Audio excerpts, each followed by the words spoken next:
પોરબંદરમાં આપ પાર્ટીના જિલ્લા મહામંત્રી સામે ખંડણીના આક્ષેપ થયા હતા, જેમાં તેની સામે બગવદર પોલીસ મથકમાં ફરિયાદ પણ દાખલ થઈ હતી। ત્યારે પોલીસે આ શખ્સને ઝડપી લઈ અને રિમાન્ડની કાર્યવાહી હાથ ધરી હતી।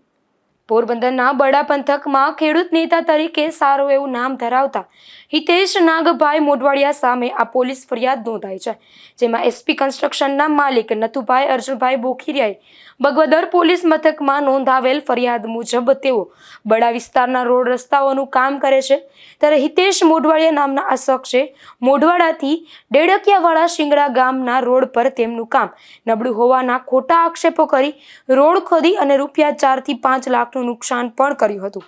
એટલું જ નહીં, પરંતુ આ રોડ ખોદવાના વિડીયો પણ તેણે વાયરલ કર્યા હતા અને બાદમાં હિતેશ મોઢવાડિયા નામના આ શખ્સે નથુભાઈ પાસે રોડનું કામ તેના વિસ્તારમાં કરવું હોય તો વહીવટ કરવો પડશે તેવી ખંડણી પણ માંગી હતી, નહીંતર તેમના ટાટિયા ભાંગી નાખવા અને આજીવન જેલવાસ થાય તેવી ખોટી ફરિયાદો કરવાની ધમકી પણ આપી હતી।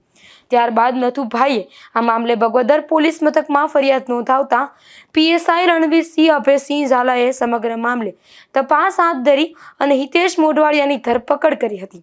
બાદમાં કોર્ટ સમક્ષ હાજર કરી 1 દિવસના રિમાન્ડ મેળવ્યા હતા, જેમાં હિતેશે અન્ય કોઈ કોન્ટ્રાક્ટરને પણ આ પ્રકારની ધમકી આપી છે કે કેમ તે સહિતની પૂછપરછ હાથ ધરી હતી। ધીરુભાઈ નિમાવત, ગુજરાત ન્યૂઝ, બગવદર।